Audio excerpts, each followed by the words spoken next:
आमतौर पे मुझे बीजेपी को थैंक यू कहने का मौका नहीं मिलता, लेकिन आज उन्होंने दिया। मैं दिल से कहना चाहता हूँ BJP, IT cell, Amit Malviya, इन सब लोगों को थैंक यू। आज सुबह से वो मेरा एक वीडियो वायरल कर रहे हैं। इंटरव्यू द वायर के लिए था, अरफा फानू शेरवानी के साथ था, और उस छोटा सा क्लिप जो बीजेपी निकाल के कह रही है, उस क्लिप में मैं कह रहा हूं कि बीजेपी के समर्थक खुद अब वोट चोरी के आरोप के अंदर झेप रहे हैं। वोट चोरी का जो आरोप है नीचे जनता के बीच में जा रहा है। कल तक जो मोदी जी को डिफेंड कर रहे थे वो लोग भी कह रहे हैं कि भाई अब तो मामला गड़बड़ है, और बीजेपी इस क्लिप को वायरल कर रही है। मेरे पास तो उतने पैसे नहीं है, इनकी बड़ी आर्मी नहीं है कि एक वीडियो को वायरल किया जाए। जितना पैसा लगा के वो इसको वायरल कह रहे हैं, मैं तो हृदय से कह रहा हूँ थैंक यू, थोड़ा और वायरल कीजिए ना, जरा अच्छे से कीजिए। खेल पता है क्या है? उसमें मैंने कहा कि देखिए, एफिडेविट कोर्ट कचहरी का कोई मतलब नहीं है, असली मामला जनता की अदालत का है।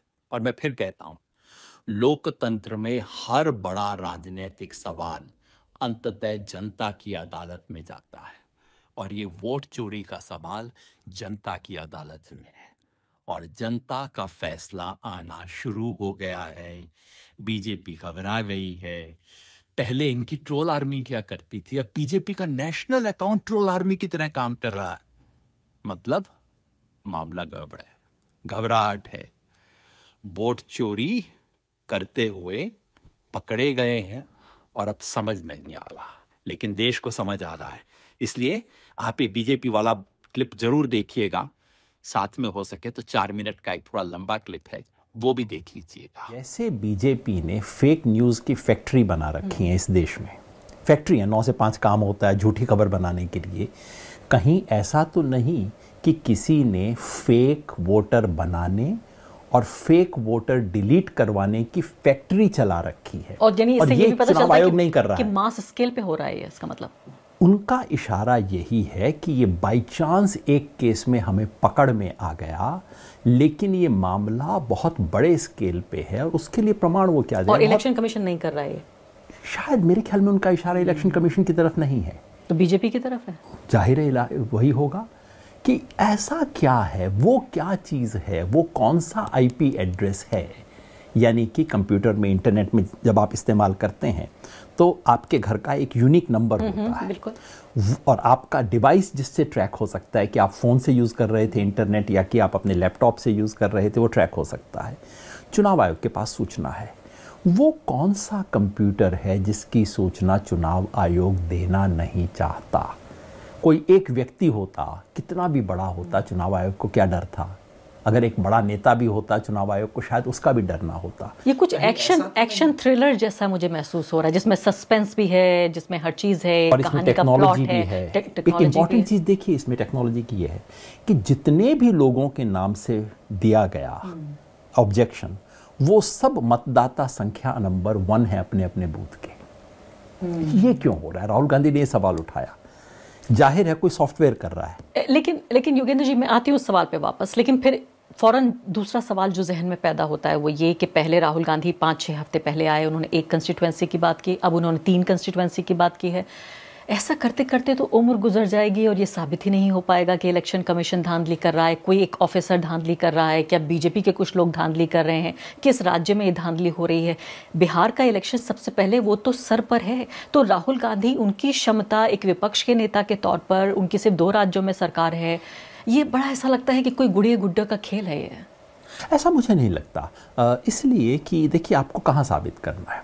कोर्ट कचहरी में तो साबित करना नहीं हो सकता नहीं है। इस वक्त देश में कोर्ट कचहरी की जो हालत है, आप ले जाइए लाख पेज का डॉक्यूमेंट, कुछ नहीं होगा। आप देखिए ना कोर्ट कचहरी में क्या कुछ हो रहा है।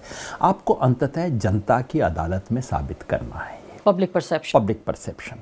और मुझे पहली बार महसूस हो रहा है कि ये जो वोट चोरी की बात है ये नीचे तक जा रही है। साधारण लोग कह रहे हैं हाँ भाई मामला तो गड़बड़ है। बीजेपी के सपोर्टर जो जाके दोबारा शायद वोट बीजेपी को ही देंगे, वो भी कह रहे हैं यार कुछ गड़बड़ तो कर रहे हैं, क्योंकि ये चीज़ नीचे तक जा रही है। तो और सवाल उसी का है। कोर्ट कचहरी ये कहना कि आप कोर्ट जाइए, एफिडेविट दीजिए, इसका कोई मतलब नहीं है, क्योंकि ऐसा कुछ होगा नहीं।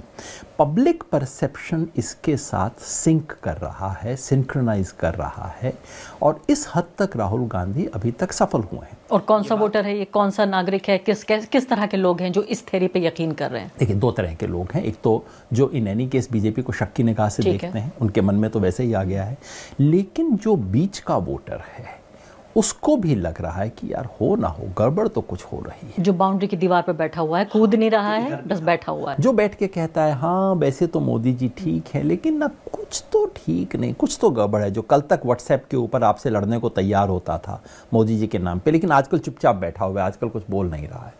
उन सब के मन में वोट चोरी। आप ऐसा देखिए अरफा, आप और मैं तो पब्लिक लाइफ में रहे हैं, आज से 20 साल पहले आपको ध्यान होगा 2006 में ममता बनर्जी बंगाल का चुनाव हार गई थी। उसके बाद उन्होंने धरना दिया था उसके अगेंस्ट प्रोटेस्ट करते हुए, एक व्यक्ति नहीं आया, टोटल फिजल आउट हो गया, क्योंकि पब्लिक परसेप्शन नहीं बनता था। वो दिन था और वो आज का दिन है जब देश का विपक्ष का नेता कहता हुआ घूम रहा है वोट चोरी, वोट चोरी, वोट चोरी, लोग साथ में आ रहे हैं। गूंज अमित शाह की वो मीटिंग का भी तो जिक्र कर दीजिए आप, जिसमें लोगों ने, जब अमित शाह ने पूछा कि बताइए किस बात पे चर्चा हो रही है, लोगों ने कहा वोट चोरी। तो बीजेपी की बैठकों में ऐसा हो रहा है। तो इसका एक गूंज